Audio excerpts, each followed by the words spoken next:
नमस्कार सभी को। Total knowledge with Suman ma'am YouTube channel में आप सभी का स्वागत है। आज हम करेंगे कॉटन सिटी पलवल को, जिलेवार हरियाणा में आज हम पलवल को करेंगे। इससे पहले की वीडियो में हमने नूह जिले को किया है, बिल्कुल डिटेल में किया गया है। डिस्क्रिप्शन में आपको लिंक मिलेगा, आप जाकर देख सकते हैं। आइए हम पलवल को स्टार्ट करते हैं। स्थापना देख लेते हैं।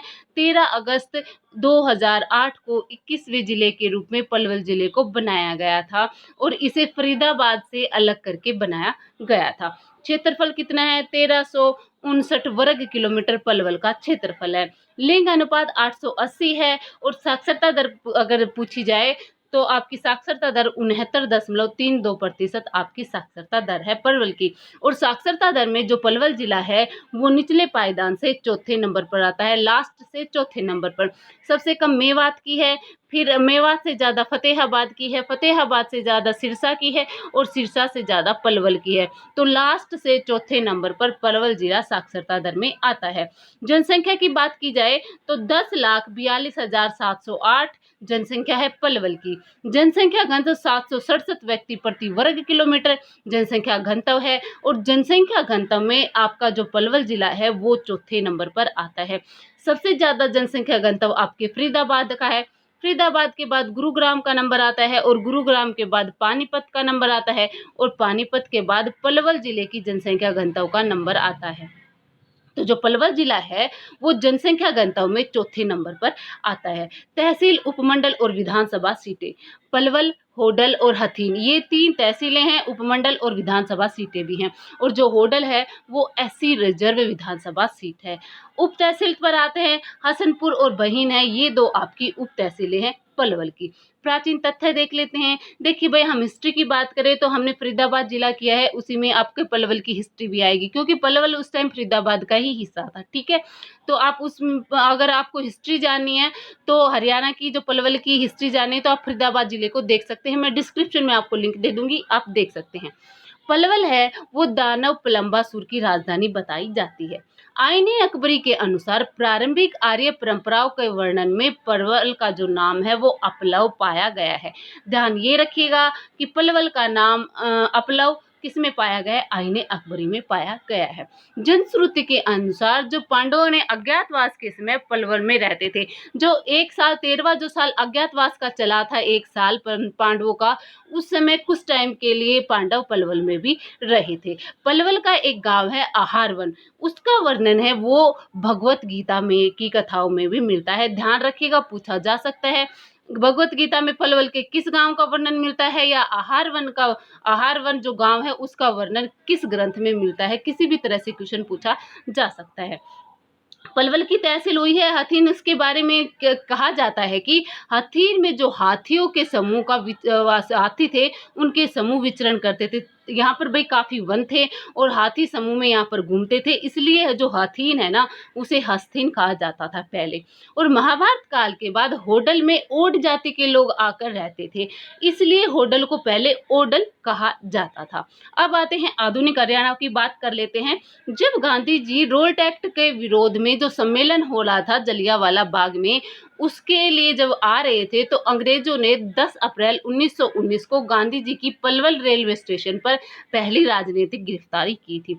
देखिए भाई, 1919 में रोल्ट एक्ट आया था, काला कानून कहा जाता था क्योंकि बिना अपील बिना दलील किसी भी व्यक्ति को जेल में डाल दिया जाता था। इस वजह से गांधी जी जलियांवाला बाग में जो विरोध सम्मेलन हो रहा था उसमें भाग लेने के लिए जा रहे थे और पलवल रेलवे स्टेशन पर अंग्रेजों ने उन्हें गिरफ्तार कर लिया था 10 अप्रैल 1919 को।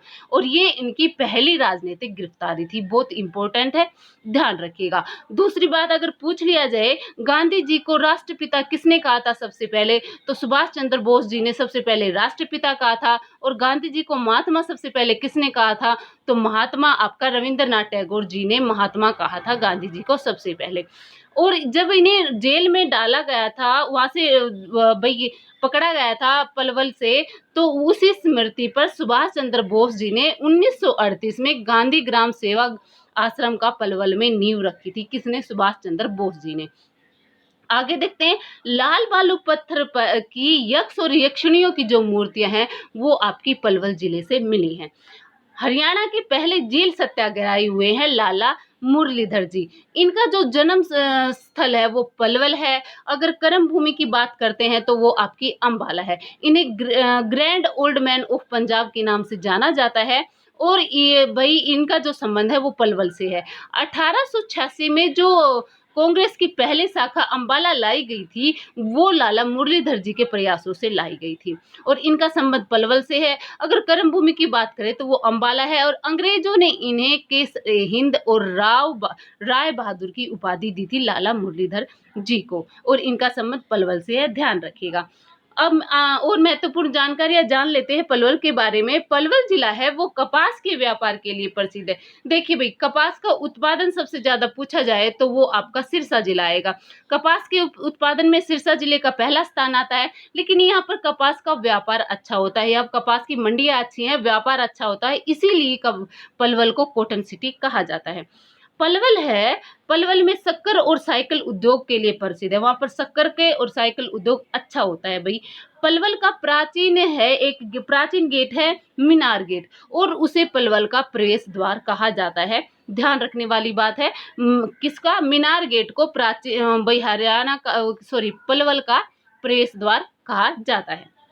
यमुना नदी है वो पलवल के हसनपुर से उत्तर प्रदेश में प्रवेश करती है। देखो भाई, यमुना नदी हरियाणा में यमुनानगर के ताजेवाले से प्रवेश करती है और हरियाणा से निकलती है भाई, खत्म कहाँ पर होती है? पलवल के हसनपुर से हरियाणा से निकलकर उत्तर प्रदेश में चली जाती है। महिला साक्षरता दर में पलवल है वो लास्ट से दूसरे पायदान पर आता है। ठीक है भाई, सबसे कम जो सबसे कम महिला साक्षरता दर है वो आपकी मेवात की है और मेवात के बाद आपके पलवल का नंबर आता है। और पलवल की महिला साक्षरता दर अगर आपसे पूछ ली जाए तो 56.4% महिला साक्षरता दर है पलवल जिले की। और तीसरे नंबर पर फतेहाबाद की महिला साक्षरता दर आती है निचले पायदान से। आगे देखते हैं, विश्वकर्मा कौशल विकास विश्वविद्यालय की स्थापना है वो हरियाणा सरकार द्वारा पलवल के दोदुला गांव में 13 जनवरी 2019 को की गई थी। मनोहर लाल खट्टर जी द्वारा इसकी नींव रखी गई थी। महत्वपूर्ण स्थल पर आते हैं, पांडव वन। पलवल का होडल कस्बा है, वहां पर पांडव वन और पांडव गुफा स्थित है। कहा जाता है पांडवों ने यहाँ पर अज्ञातवास में समय बिताया था। भाई वहां पर कहा जाए काफी वन रहे हैं पलवल में और जहाँ पर पांडव जो रहे थे वो वन है, उसे पांडव वन के नाम से अब जाना जाता है और वहां पर एक गुफा भी है। और बाद में कहा जाता है यहाँ पर ओड जाति आकर रही थी और ये होडल में है और इसी ओड जाति की वजह से होडल को पहले ओडल कहा जाता था। सती मंदिर है, होडल क्षेत्र में सती का एक भव्य मंदिर और तालाब है और यहाँ पर हर साल जनवरी के महीने में मेला लगता है, सती रमणी का मेला लगता है भाई। और भरतपुर के राजा हुए थे राजा सूरजमल और सूरजमल को भी जाटों का प्लूटो, जाटों का अफलातून कहा जाता है। पानीपत की तीसरी लड़ाई में इन्होंने मराठों का साथ दिया था। और भरतपुर को किसने बसाया था ये पूछ लिया जाए तो चूड़ामन जी ने भरतपुर को बसाया था। और भरतपुर के राजा सूरजमल हुए थे, उन्होंने यहाँ पर एक तालाब और सराय का निर्माण करवाया था। सराय आप कह सकते हैं धर्मशाला। पंचवटी मंदिर है वो पलवल में स्थित है भाई। मान्यता यह है कि जब अज्ञातवास के समय पांडव थे तो वो यहाँ पर रुके थे और यहाँ पर एक घाट है जिसे द्रौपदी घाट के नाम से जाना जाता है। पूछा जाए द्रौपदी घाट कहाँ है तो वो आपके पलवल जिले में पड़ता है। डबचिक पर्यटन स्थल भी है और डबचिक झील भी है।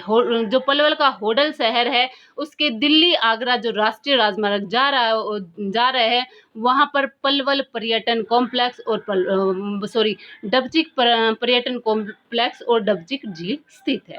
किशोरी महल व 12 खंबा छतरी जो होडल में है, महल नुमा हवेली है, उसका निर्माण 1754 से 64 के बीच में करवाया गया था। भरतपुर राजा ने किया था। भरतपुर के राजा सूरजमल थी, उनकी पत्नी थी किशोरी और उसके लिए उन्होंने इसका निर्माण करवाया था। पूछा जाए किशोरी महल का निर्माण किसने करवाया तो राजा सूरजमल जी ने करवाया था। कहाँ पर है? होडल में है और 12 खंबा छतरी है वो भी वहीं पर है। दाऊ जी का मंदिर वंचारी गांव में स्थित है। देखिए भाई, जब हम मंदिर और मेले पढ़ते हैं तो पलवल के और फरीदाबाद के जो मेले हैं साथ ही पढ़ते हैं, तो मेन जगह है ना उसको सिर्फ ध्यान रखिएगा। जैसे दाऊ जी का मंदिर है वो वंचारी गांव में स्थित है और जैसे कि ज्यादा जो ये पांडव वन है, सती मंदिर है, ये सब आपके होडल में है। तो मेन जगह ध्यान रखिएगा। वैसे जो मेले और मंदिर करवाए जाते हैं तो फरीदाबाद और पलवल के इकट्ठे ही करवा दिए जाते हैं। शहीद मीनार को देख लेते हैं। हथीन जो तहसील है उसके रूपडाका गांव में आजादी के लिए जो शहीद हुए थे वीर, उनकी याद में एक मीनार बनाई गई है जिसे शहीद मीनार कहा जाता है। ये जो भाई कुतुब मीनार है ना, उसकी उसी स्टाइल में बनाई गई है, लेकिन उसके जैसी बनाई गई है, लेकिन उतनी जितनी लंबी है नहीं, लेकिन उसे शहीद मीनार कहते हैं। मटिया किला, मुगल काल का मटिया किला के अवशेष है वो पलवल में मिले हैं। देखो भाई मुगल काल का था वो मटिया किला, अब सिर्फ अवशेष हैं कि जिसे देखकर ये बताया जा सके भाई यहाँ पर ये किला था। शाहजहां के समय में संत हुए थे रोशन चिराग, उनका जो मकबरा है वो आपके पलवल में स्थित है।